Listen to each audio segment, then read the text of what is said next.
Dans la vie, si vous n'êtes pas fort, personne ne vous respecte. Vous n'avez pas d'argent, personne ne vous respecte malgré votre âge.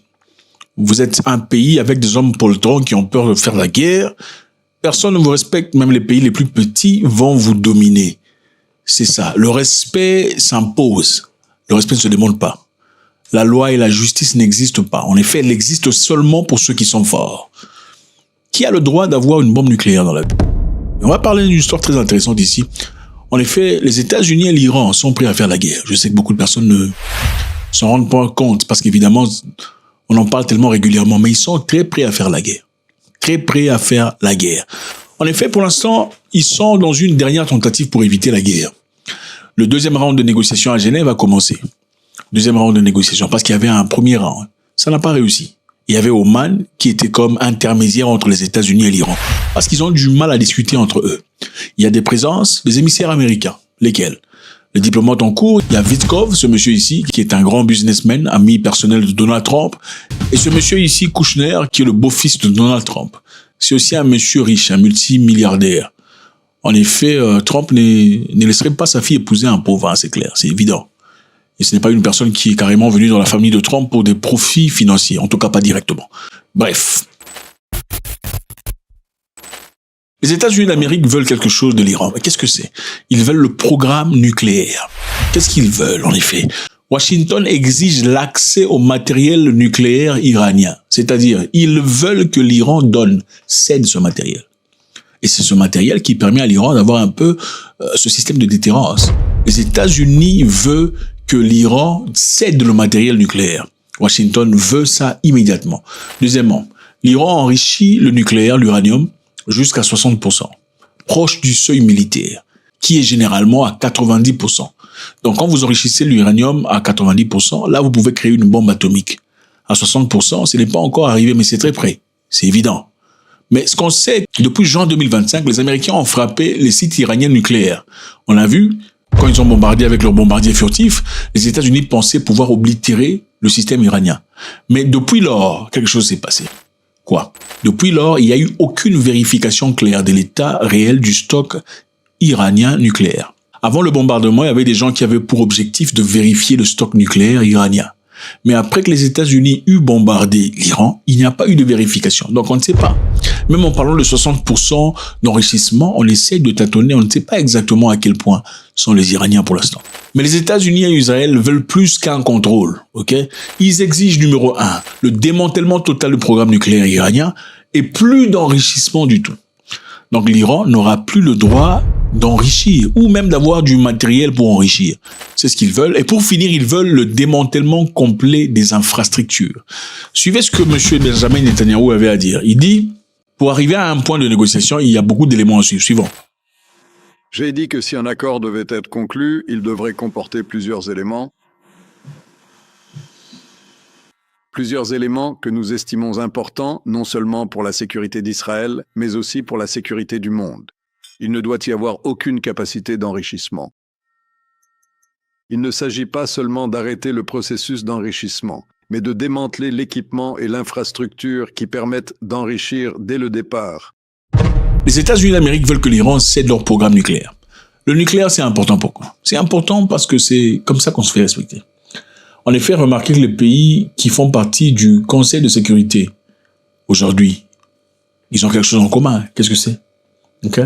L'Angleterre, les États-Unis, la France, la Chine, la Russie. Ils sont tous des puissances nucléaires. Ils ont tous des bombes nucléaires. La raison principale pour laquelle on n'a pas encore bombardé la Corée du Nord aujourd'hui, bien qu'on hait son président, c'est probablement parce qu'ils ont une bombe nucléaire. Okay? Et l'Iran a estimé que puisque nous sommes trop intimidés, vous nous dérangez tout le temps, vous nous faites du bruit, peut-être qu'il est temps que l'on développe notre propre bombe nucléaire. Alors, les États-Unis d'Amérique se rendent compte que l'Iran ne peut pas le faire. Maintenant, récemment, l'Iran a montré des signes d'ouverture à cette idée, donc de pouvoir démanteler le programme nucléaire, mais à une seule condition. Quelle condition? La levée totale des sanctions américaines.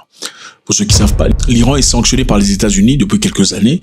Ceci ne permet pas à l'Iran de pouvoir commercer, importer, exporter. Vous savez, un pays a besoin de correspondance pour se faire de l'argent, pour se faire une vie. Sinon, ça devient très compliqué. L'Iran dit, on peut arrêter notre programme, on peut vous donner les matériels que vous désirez sur le nucléaire, mais en une condition, la levée des sanctions américaines. La deuxième demande, c'est une exigence majeure.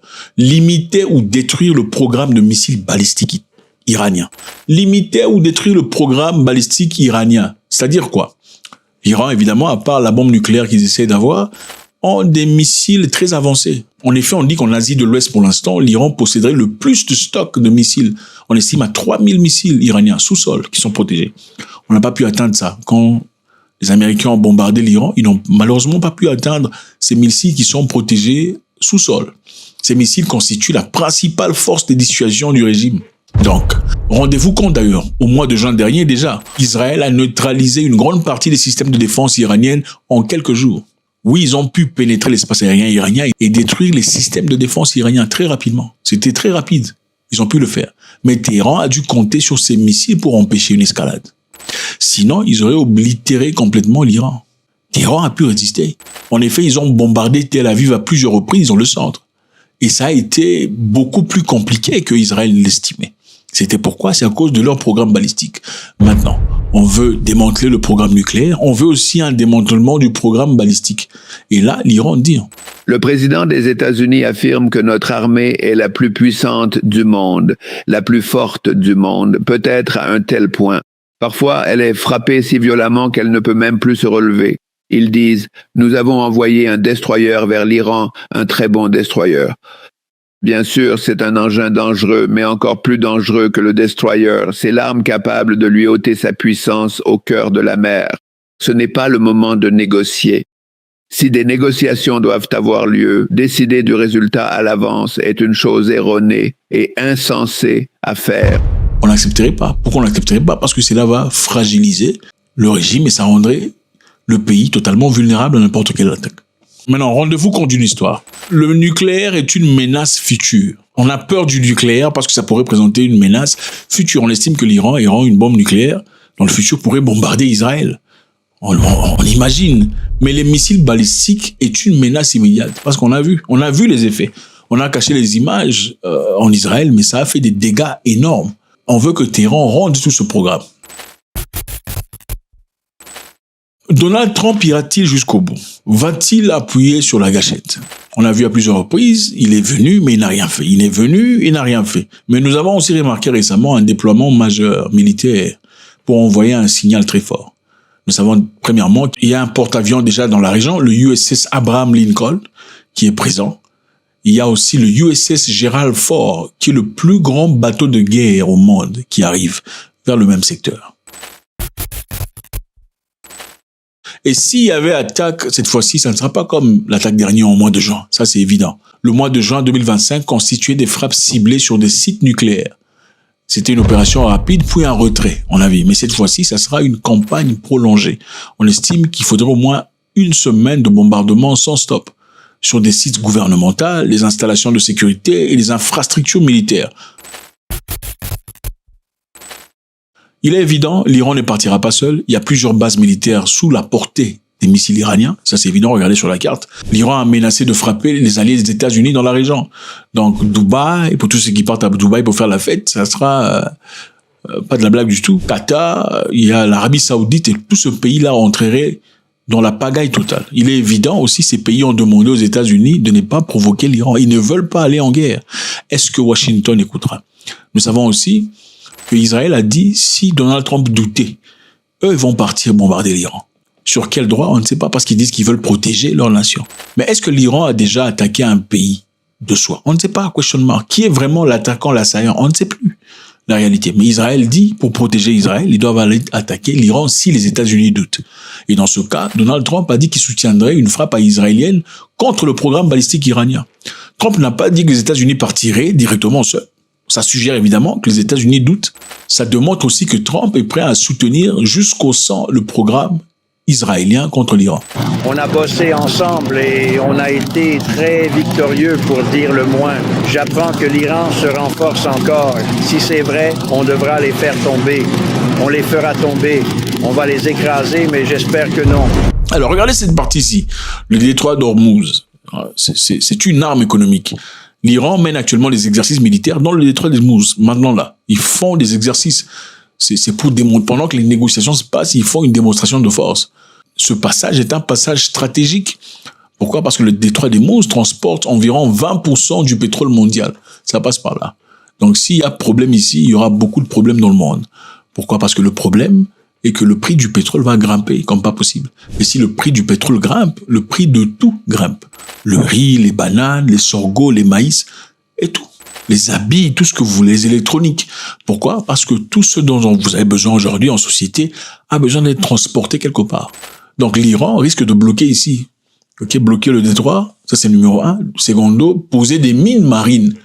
En posant des mines, ça rend l'endroit très dangereux pour être parcouru par des bateaux ou même des pétroliers. Ok, l'impact économique mondial sera immédiat, ça c'est évident. Alors, une autre chose, Trump a dit que le régime était affaibli. Il dit depuis 1979, le régime n'a pas été aussi faible. Donc s'il y a un moment précis pour catapulter les choses en Iran, c'est maintenant qu'il faut le faire. Pensez-vous qu'ils vont tirer sur la gâchette? Faites-moi savoir ce que vous en pensez. Est-ce qu'on a le droit d'avoir une bombe atomique en tant qu'un pays libre? Qui est celui qui doit décider qui doit avoir quoi? Voilà, je pense que c'est une façon de montrer clairement que nous ne vivons pas dans un monde libre. C'est la loi du plus fort. Le plus fort ne veut pas que vous deveniez comme eux. Sinon, vous auriez les mêmes pouvoirs, les mêmes droits. Il faudrait toujours établir une certaine colonisation, un certain gérant, un certain contrôle sur vous. Voilà pourquoi on va vous limiter sur... Je ne sais pas, quel est le pays que l'Iran a déjà attaqué avec une bombe? Ouvertement, une bombe atomique ou dans l'objectif de détruire. Point d'interrogation. Quels sont les pays que les États-Unis ont attaqués? Point d'interrogation. Quels sont les pays que les autres ont attaqués? God bless. Est-ce que Trump va tirer sur la gâchette? Point d'interrogation. Faites-moi savoir ce que vous en pensez, c'est toujours avec beaucoup de plaisir. Plusieurs réseaux sociaux ont été bloqués au Gabon. Ils n'ont plus accès à Meta, Facebook, je sais pas comment vous appelez tout ça. WhatsApp est bloqué, Instagram est bloqué, TikTok est bloqué, YouTube bloqué ou fortement restreint. C'est triste. Vous savez, l'une des raisons pour laquelle l'Afrique n'avance pas, c'est parce que les Africains réfléchissent comme des... Je peux malheureusement pas le dire. Si un blanc le disait, on dirait que c'est du racisme. Mais il faut vous dire la vérité. L'une des raisons pour laquelle l'Afrique n'avance pas, c'est parce que les gens réfléchissent comme des... Je sais pas quoi. En tout cas, plusieurs réseaux ont été bloqués au Gabon. La plupart de fournisseurs accès à Internet au Gabon ont reçu de l'ordre. On leur a donné l'ordre immédiat. Ok. Ordre de bloquer le domaine IP.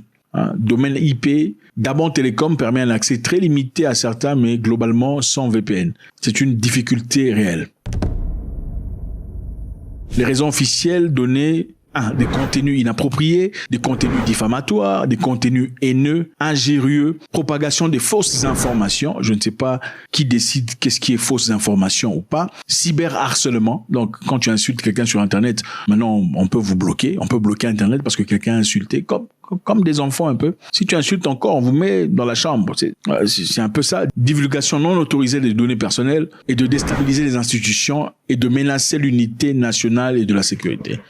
Au Gabon, on a bloqué Internet, enfin pas Internet dans son entièreté, mais accès aux réseaux sociaux parce qu'on dit que les gens se comportent mal, comme des enfants.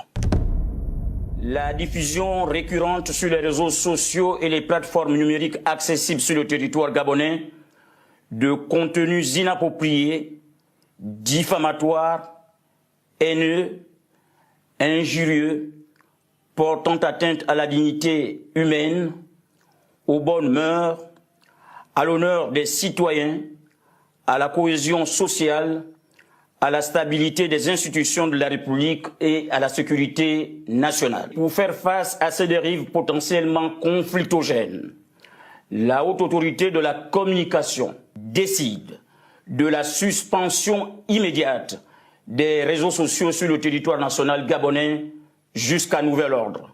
Il faut rajouter. La présidence et le gouvernement de M. Oligui, évidemment, élu en 2025, après un coup d'État, arrivé au pouvoir, voilà ce qui se passe au Gabon. Ils disent que ceci est une mesure temporaire pour encadrer l'usage et préserver la stabilité dans un contexte général. Ok. Alors, est-ce que c'est normal ou pas de gérer les Gabonais comme des enfants? Est-ce que les Gabonais sont des enfants? Ok.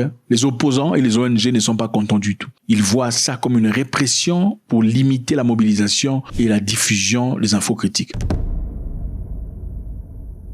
Les gens sont très en colère. Pourquoi? Parce qu'il y a eu grève des enseignants. Généralement, les enseignants grèvent pourquoi? Généralement, c'est à cause de l'argent. Ah oui, les enseignants, généralement, grèvent pour l'argent et les conditions de travail. Il y a eu grève des enseignants sur les salaires, les conditions. Il y a eu menace de grève dans la santé. Imaginez que dans la santé, on menace de gréver, c'est-à-dire que les choses ne marchent pas bien. L'enseignement supérieur, la fonction publique, les gens sont en colère. Écoutez, les gens ne se lèvent pas en colère pour rien. Ils sont en colère pour quelque chose. Et le coût de la vie, le pouvoir d'achat, les choses ne marchent pas au Gabon. OK? Les critiques contre le régime, accusés de réprimer la dissidence. Donc, ceux qui ouvrent la bouche sont réprimés brutalement, d'après ce qu'on dit. OK? Ce n'est pas moi qui dis, parce que vous êtes bête. Vous venez, hey, toi, tu dis, moi, je suis ton ami. Est-ce que tu peux me dire ça en face? Non, tu ne peux pas. OK? On dit que les gens sont mécontents au Gabon. Alors, on a bloqué Internet. Et pour contourner, les gens font usage de VPN. C'est vraiment triste de voir ça. Vous savez, en Afrique, généralement, les présidents souvent viennent avec des bonnes idées, okay? Des bonnes déclarations, des bonnes intentions. Mais arrivé au pouvoir, quelque chose change. Et ce qui change, ce n'est pas toujours un changement qui vient de l'intérieur. Ce sont généralement des changements qui viennent des gens autour. Okay? Les amis, les copains, les collaborateurs, les membres de famille. Ah oui, évidemment, qui profitent du système.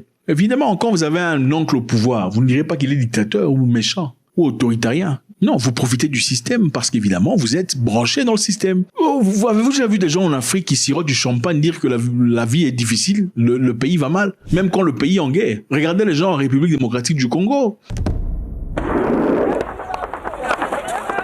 Il y a beaucoup de gens qui souffrent, qui vivent dans la misère, la peine, la trière, la galère. Mais il y a des gens qui volent first class, private, chaque jour. Pour eux, bon, la vie va bien. Il y a concert chaque dimanche, mais en attendant, on accuse le Rwanda. Le Rwanda est accusé chaque jour, mais bon, il y a concert. Comment vous avez concert? C'est difficile à comprendre. C'est-à-dire, il faut pas pointer le doigt sur cette histoire, sinon tu es ennemi de la nation. Les gens normaux se battent jusqu'à la fin. Et ils ont pour référence l'Ukraine. Oh, en Ukraine, les gens jouent au football. Mais en Ukraine, tout le monde à âge de guerre est recruté pour aller faire la guerre. Les Ukrainiens en âge de combat sont tous recrutés, même de force, pour aller faire la guerre. Ils ne sont pas 100 millions d'habitants. Les Ukrainiens, ils sont pas vos amis, les Ukrainiens. Continuons dans cette histoire. C'est l'amour personnel de ses intérêts personnels qui détruit l'Afrique. Ça n'a absolument rien à voir avec la population et la situation locale. C'est l'amour de soi. Ce sont généralement pas nécessairement le président, ce sont des gens autour du président. Des gens méchants, mauvais, pour leurs intérêts personnels, détruiraient l'avenir brillant d'un pays. Nous allons aller au Zimbabwe pour comprendre. Voilà le Zimbabwe, vous connaissez, j'avais entendu parler du Zimbabwe. Ok, le Zimbabwe était dirigé par monsieur Robert Mugabe, que vous connaissez probablement. Aujourd'hui, le Zimbabwe est dirigé par Emmerson Mnangagwa, cet homme ici. C'est un monsieur avec un background militaire, très bien formé, agent de renseignement dans le passé, ministre de la Défense et tout le bazar. Qu'est-ce qu'il a fait? Il a fait un coup d'état contre ce monsieur ici, Robert Mugabe, qui était son parrain à l'époque. C'était son bras droit. À l'époque, avant l'indépendance, dans les années 70, ils ont fait la guerre ensemble contre les Blancs. Okay. Et Mnangagwa a été un vaillant, brave monsieur derrière Robert Mugabe. Alors, qu'est-ce qui se passe chez lui? Au Zimbabwe, on vient de changer quelque chose. En fait, il y a eu accusation des anciens combattants, des gens qui combattaient contre les Blancs à l'époque. Ils sont partis accuser en justice le président de la République. Parce que le président de la République veut changer le mandat de 5 ans à 7 ans. Alors, au Zimbabwe, on peut avoir seulement 2 mandats. Le président a fait son premier mandat, il est en train de faire son second. Le second mandat expire en 2028, d'accord? Mais là, ils veulent rajouter 2 ans pour faire 7 ans. Ceci mettra le président au pouvoir jusqu'en 2030. Les amendements proposés sont illégaux et inconstitutionnels, car ils enfreignent la disposition constitutionnelle relative à la limitation de nombre de mandats. Et surtout, ils visent à les mettre en œuvre sans passer par 2 référendums nécessaires. Deuxièmement, on veut changer le système de vote. Ça ne sera plus le peuple qui ira voter son président, ça sera le Parlement qui décidera qui sera le président après celui-ci. Tenez bien en compte le fait que le Parlement est rempli de gens de son parti politique. Si le Parlement est rempli des gens d'un parti politique et que c'est le Parlement qui choisit le président, qui sera le président? Qui sera le prochain président? C'est simple. C'est une façon, évidemment, de kidnapper le courant du pouvoir pour toujours. Et les anciens combattants sont fâchés. Ils sont partis se lever. C'est comme ça. Les gens, généralement, viennent pour des bonnes idées. Mais c'est avec le temps. C'est l'entourage. Ce sont les gens à côté qui disent, ah, chef, tu sais, tu as forte probabilité de gagner le loto. Gagner 20 millions de dollars au loto que de devenir président de la République. C'est Dieu qui t'a placé là. Voilà. N'est-ce pas? L'Africain a la meilleure façon de rendre son président dictateur. Ce sont les Africains qui rendent leur président des dictateurs. Beaucoup de présidents africains sont venus avec des très bonnes idées. Mais ce sont les Africains qui transforment ces personnes en dictateurs. Numéro 1, vous les célébrez. 2, vous les adorez. 3, vous les adulez. 4, vous leur dites que c'est Dieu qui les a placés là. C'est Dieu qui t'a placé ici pour sauver la nation. C'est qui la nation? Les membres de famille, les cousins, les proches. C'est ça la nation. Nous d'abord, tout commence à Jérusalem. C'est comme ça que vous dites, n'est-ce pas? Jérusalem, c'est à la maison. Nourrissez-nous d'abord. On doit siroter du champagne. Ce sont les Africains qui rendent les présidents dictateurs. Je pense que M. Biya en avait marre depuis très longtemps. Vous n'avez simplement qu'à regarder le meeting là où il partait, il savait plus quoi dire. Là, il dit, est-ce qu'il y a des gens importants ici? C'est qui tous ces gens qui sont là? Pourquoi je peux demander ça?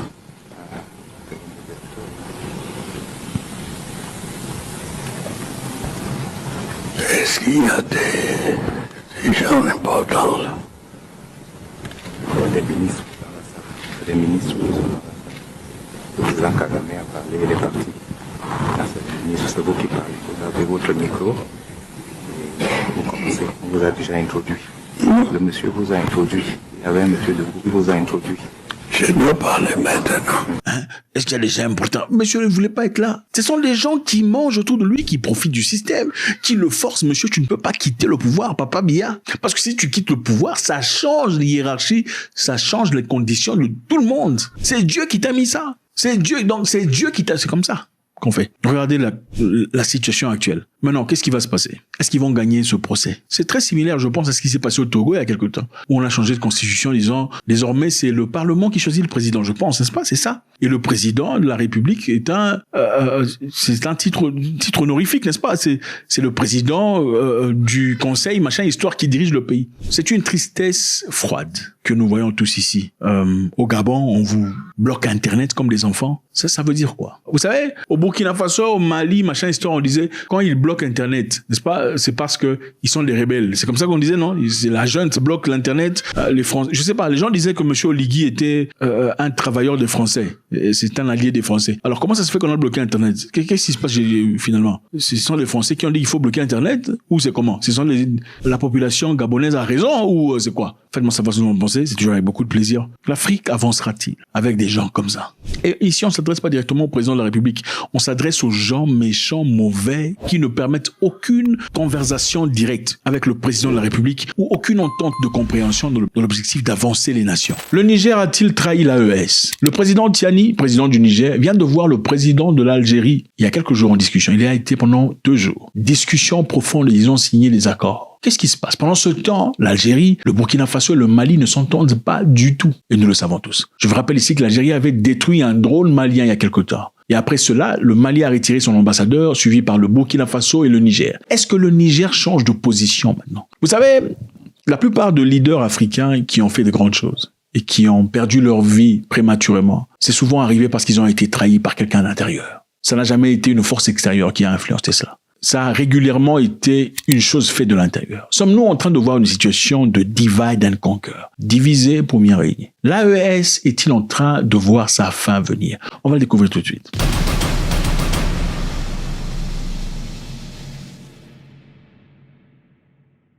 Voilà les amis, ce qui se passe en réalité. Le président Abdourahmane Chani, chef du Niger, a fait une grande visite officielle en Algérie le 15 au 6 février 2026. Qu'est-ce qui s'est passé? C'était sa toute première visite officielle en Algérie depuis qu'il est au pouvoir. Cette visite est importante car les relations évidemment entre les deux pays ont été mauvaises depuis presque 1 an.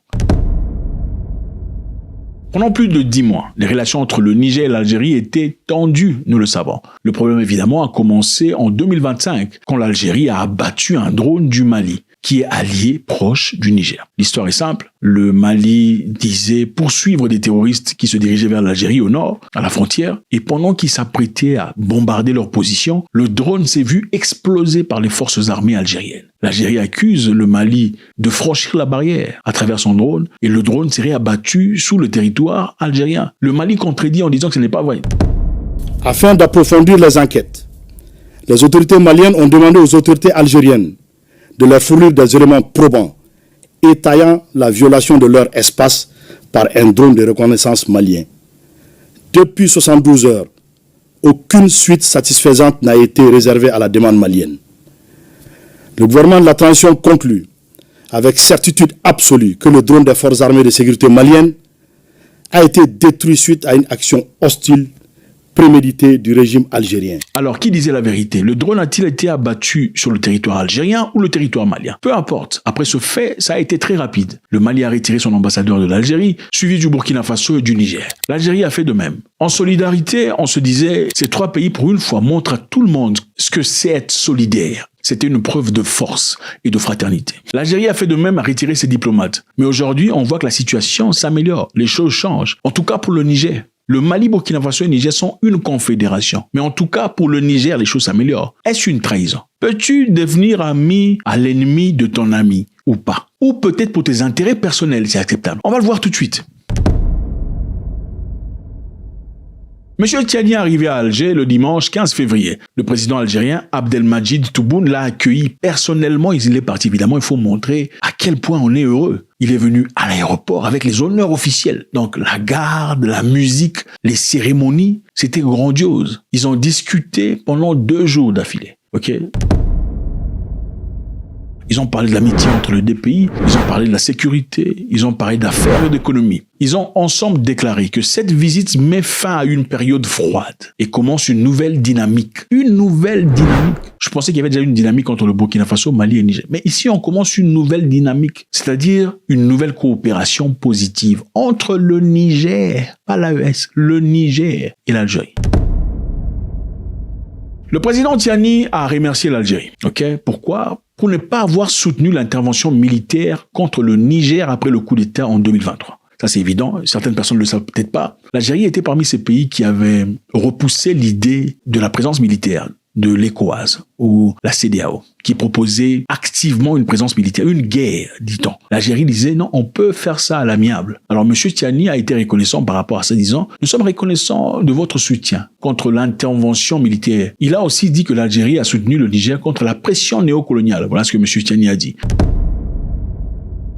Le point principal sur lequel ils ont discuté ici, en tout cas l'une des raisons les plus importantes de la présence de M. Tiani, c'est le gazoduc transaérien. Gazoduc, vous connaissez, on a tous vu le gazoduc avec les Russes. Gazoduc, c'est le moyen à travers lequel les Russes ont pu, pendant très longtemps, plusieurs années, envoyer leur gaz depuis la Russie jusqu'en Europe. Regardez là, sur la carte, c'est ça le gazoduc Nord Stream, qui a été bombardé par les forces spéciaux ukrainiens et autres. Ce gaz russe était vendu en Europe moins cher. Les Européens, en tout cas pendant très longtemps, dépendaient de ce gaz russe. Et c'était l'une des raisons pour lesquelles les Européens, au début de la guerre, ne voulaient pas s'engager directement dans une confrontation directe avec la Russie. Alors, le Niger a aussi un projet de gazoduc transaérien. C'est quel projet? C'est un grand pipeline de gaz naturel qui doit relier le Nigeria, regardez sur la carte, le Nigeria, le Niger et l'Algérie. Puis envoyer le gaz vers l'Europe, comme l'Espagne et l'Italie. À partir de l'Algérie, il y a déjà des pipelines qui existent parce que l'Algérie est aussi fournisseur de gaz européen, à travers l'Italie et l'Espagne. Donc, si le gaz quittait le Nigeria, traversait le Niger, ce même gaz pourrait être branché sur les pipelines algériens et être diffusé en Europe. Quelle est la longueur de ces pipelines? Les pipelines mesurent à peu près 4100 km et environ 841 km passent par le Niger.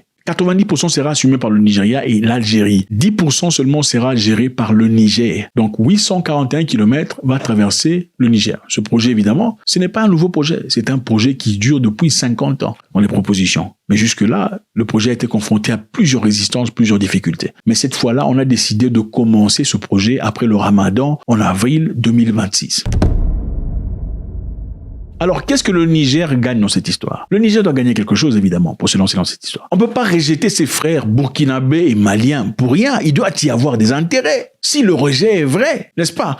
Essayons de voir ce que le Niger gagne. Le Niger recevra de l'argent de transit. C'est-à-dire comme un péage à voiture. Vous voyez au péage quand vous payez. Ouais, comme par péage. Le gaz qui traverse son territoire doit être payé. Ok? Numéro 2, le projet créera des emplois. Beaucoup de Nigériens seront employés. Voilà, dans la construction, la maintenance et beaucoup de choses, les services. Numéro 3, ça attirera des investissements et des nouvelles technologies. Quand il y a un gazoduc qui est en train de construire, il y aura certainement des investisseurs qui sont présents, volontaires, voulant participer à ce développement. Le Niger pourra renforcer aussi ses relations avec l'Algérie et le Nigeria. Des relations qui ne sont pas au bon terme jusque-là. Le Nigeria et le Niger ne s'entendent pas tout à fait. Tinubu avait mis la pression pour que l'on attaque le Niger. Vous vous en souvenez? Ah oui. Et depuis lors, la frontière a été fermée entre le Nigeria et le Niger. Et l'Algérie aussi, nous savons, avec le Mali, ça ne marche pas du tout. Et comme le Niger est censé être ami et frère du Mali, ça ne marche pas non plus. Mais les choses ont changé apparemment. Alors, ceci renforcera aussi la position du Niger comme grand fournisseur d'énergie. Alors, Autre accord. Ils ont parlé d'autres accords. Les deux pays ont décidé aussi de travailler ensemble contre le terrorisme près de frontières. L'Algérie et le Niger vont travailler contre le terrorisme. C'est une question très intéressante. Parce que le Mali a accusé l'Algérie de préserver ou de garder ou d'être hôte des terroristes, n'est-ce pas? Le Mali a dit que beaucoup de terroristes qui viennent au Mali sont des gens qui vont se cacher en Algérie. C'est une information ouverte. Et maintenant, le Niger et l'Algérie viennent de dire qu'ils vont combattre le terrorisme.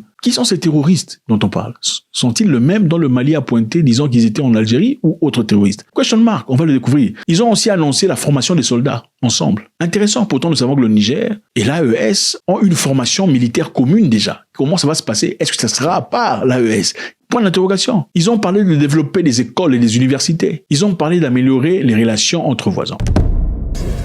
Excellence, Monsieur le Président, chers frères, je voudrais d'abord exprimer mes vifs remerciements à mon frère et ami, son Excellence le Président Abdelmadjid Tebboune, au gouvernement et au grand peuple algérien, frère, pour l'accueil chaleureux et fraternel qui m'a été réservé, ainsi qu'à la délégation qui m'accompagne.